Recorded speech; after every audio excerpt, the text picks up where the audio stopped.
Fair value gap versus inversion fair value gap. Which one is better? To answer this question, we backtested hundreds of each on the euro-dollar pair to analyze the results and gather some of the most useful information traders need to know. So make sure to watch this video until the end, especially if you trade these zones, because the results might completely change how you approach the market. If that sounds interesting to you, be sure to hit the like button to support us in making more videos, and subscribe to the channel if you are new. Starting with the basics, a bullish fair value gap is a space between the upper wick of the first candle and the lower wick of the third candle in a 3-candle sequence. Similarly, a bearish FVG is a space between the lower wick of the first candle and the upper wick of the third candle. The candle's color does not matter, and they can be any shape or size.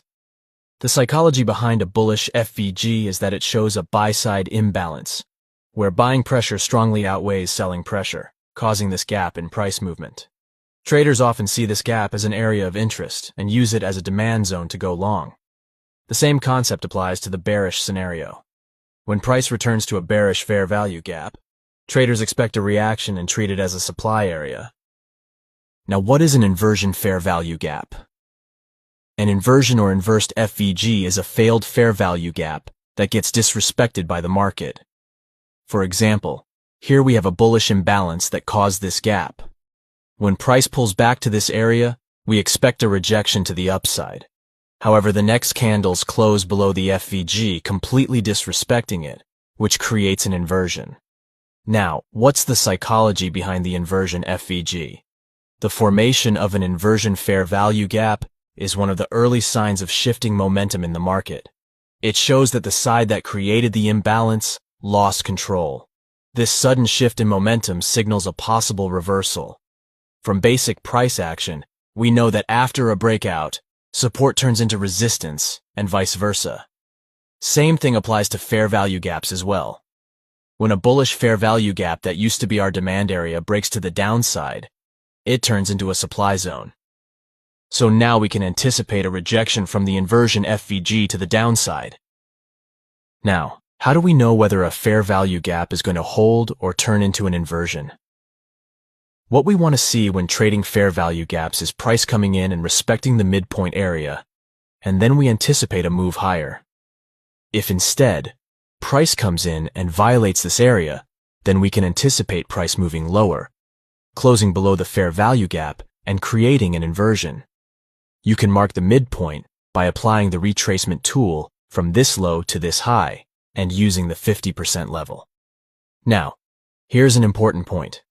Fair value gaps are one-time use. So when price has already reacted to an FVG and it has been used by the market, we no longer consider it a trading opportunity. If price breaks through it afterward, we don't consider it an inversion FVG. When looking for an inversion, we are looking for a sudden shift in momentum that completely disrespects the FVG.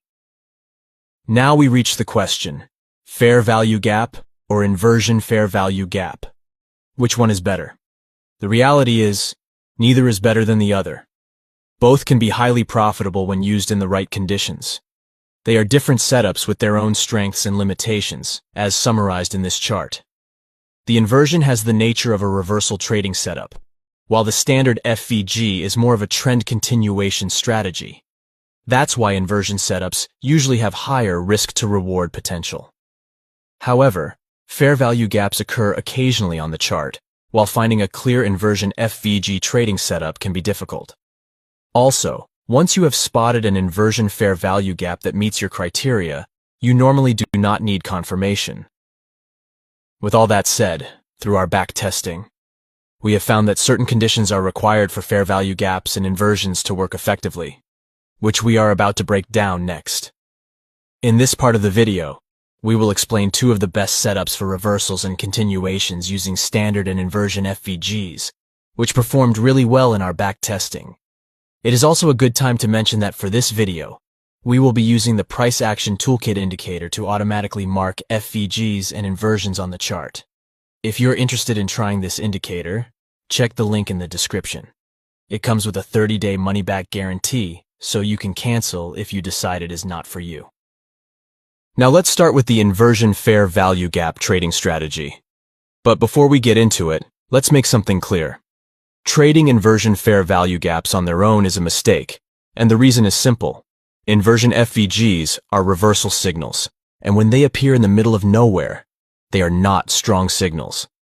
In those situations, the price may ignore the IFVG and confuse traders who are looking for an entry. If you blindly trade every inversion you see on the chart, you will most likely get stopped out. That's why we trade inversion fair value gaps in combination with two key concepts. First, when the inversion happens after a liquidity grab. This means the market has engaged the buy-side liquidity, triggering stops and trapping traders in short positions. After that, the price often has a higher chance of moving towards sell-side liquidity on the opposite side. When an inversion FVG forms right after this, it confirms a shift in momentum and signals a potential reversal. Combining the liquidity grab and inversion fair value gap is a very powerful combination. The second type is when an inversion forms at a higher time frame key level. This also shows that this formation is not random, but that it happened at a location where strong reactions are more likely to occur. Higher time frame levels are watched by larger participants, so when the price reaches one of these zones and creates an inversion, it suggests that bigger orders may be stepping in. In this situation, the inversion acts as confirmation that the higher time frame level is being respected. Instead of guessing whether the level will hold, you now have price action evidence showing rejection and a strong reversal signal. This confluence makes it a great trading opportunity. Here we have euro-dollar on the 1-hour chart. We want to pay attention to liquidity grabs, fair value